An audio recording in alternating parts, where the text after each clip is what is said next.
Fizik, юридик затlardan salım жиюдан нинди яңалыклар бар. Узган жылы табышлар için salım декларацияларын тутырып тапшыру вакыты койшан тамамлана.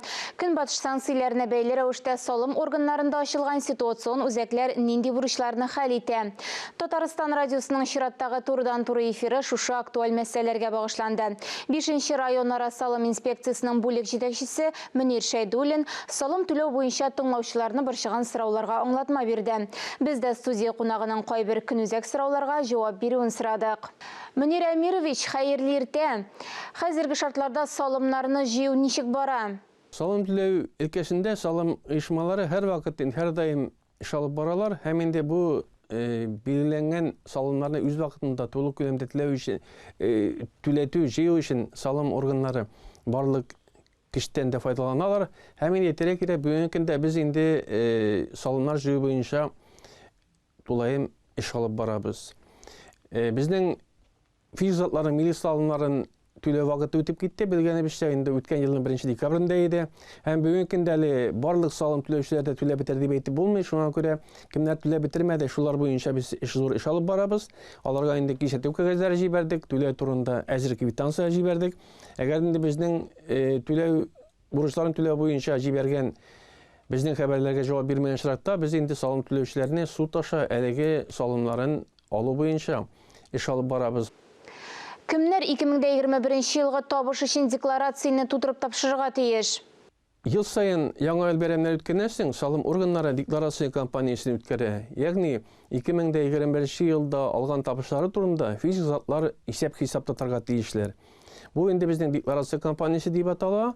Ягъни физик затлар үзләре яшәгән җирдә НДФЛ формасындагы декларация тутырып тапшырырга мәҗбүриләр. Бу безнең бер айрым категория физик затларга кагыла. Айрым категория физик затлар табыш алган чиракта декларация тутырырга мәҗбүриләр. Бу кемнәргә кагыла? Бу иң беренче менә милекләрен арендага тапшырган физик затлар. Гаилә кодексы нигезендә якын туганнар булмаган чиракта бүләк алучы физик затлар. Лотерея уеннарында 15 меңгә хәтле атып табыш алган физик затлар. Индивидуаль эшмәкәрләр, нотариуслар, адвокатлар гомуми системада эшләгән чиракта әлеге декларацияны тутырып тапшырырга тиешләр. Декларация тутырып тапшырыла физик затның үзе яшәгән җирдә салым инспекциясенә һәм әлеге декларация кампаниясының төгәлләнү вакыты 30 апрельгә билгеләнгән. Ягъни 30 апрельгә әлеге физик затлар үзләре яшәгән җирдә декларация тутырырга һәм салым инспекциясенә барып тапшырырга мәҗбүриләр. Декларация тапшыруның иң уңай ысулы ул идән чыкмыйча гына интернет аша физик затларның шәхси кабинетын аша электрон рәвештә декларация тутырып тапшыру мөмкинлеге бар. Ягъни тәүлек дәвамында атнага җирекен дип әйтәбез.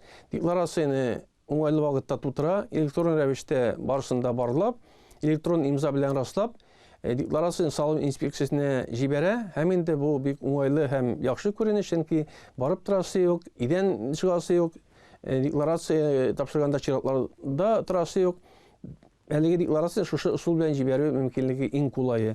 Әгәр дә мондай мөмкинлек булмаган чиракта декларацияны тутырып үзең килеп тапшырырга була салым инспекциясенә яисә почта аша җибәрү мөмкинлеге дә каралган. Кемнәр салымнан азат ителә? Бу НДФЛ декларация тутырып тапшырганда азат итү дигән төшенчә каралмаган салым кодексында, ягъни табыш алынган икән, әлеге декларацияны тутырырга тиешләр. Монда инде декларация тутырганда салым исәпләнелә автоматик рәвештә һәм милкә сатканда бигрәк тә декларация тутырганда күп очракта салым барлыкка да килмәскә мөмкин, ләкин декларация тутырып тапшыру каралган. Шуның өчен һәрбер менә әлеге әйтеп бетелгән категориялар алар декларацияны тутырырга тиешләр һәм декларация тутырып тапшыру менә мәҗбүри рәвештә әлеге категориядәге булган физик затларга каралган. Чөнки бу декларация тапшыруның срогы чикләнгән 30 апрель белән, әгәр дә 30 апрельдән соң тапшырыла икән декларация, бу вакытта салым түләү барлыкка килмәсә дә, салымны декларацияны үз вакытында тапшырмаган өчен санкция каралган. Аның күләме түләнәсе салым суммага бәйле, шул вакытта 1000 сумнан да ким була алмый. Хәзерге катгый санкциялар шартларында ачылган ситуацион үзәк нинди бурычларны үти?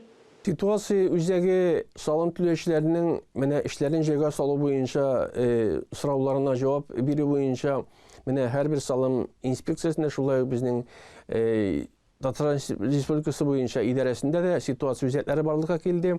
Ягъни безнең менә санкция аркасында әгәр дә салым түләүче оешмалар яисә индивидуаль эшмәкәрләр бер төрле санкция аркасында эшчәнлекләрен кыйммәтләр туктаталар икән, алар безгә мөрәҗәгать итә алалар, аңлатып үзләренең эшчәнлеген менә кыйммәте буенча, ягъни хезмәткәрләрне кыскарту яисә аны эштән җибәрү буенча шундый ситуация барлыкка килгән вакытта алар салым инспекциясенә мөрәҗәгать итә алалар. Алар менә шушы үзләренең эшчәнлекләрен аңлатып, ни белән аларның менә эшчәнлекләре бүгенге көндә кимеде яисә туктап калды, барысын аңлатып безгә хәбәр итә алалар.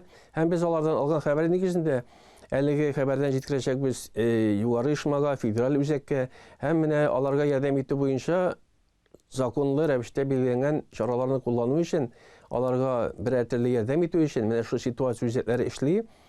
Мөнир Әмирович, әңгәмәгез өчен рәхмәт. Сез 5-нче район ара салым инспекциясының бүлек җитәкчесе Мөнир Шәйдуллин белән әңгәмә карадыгыз.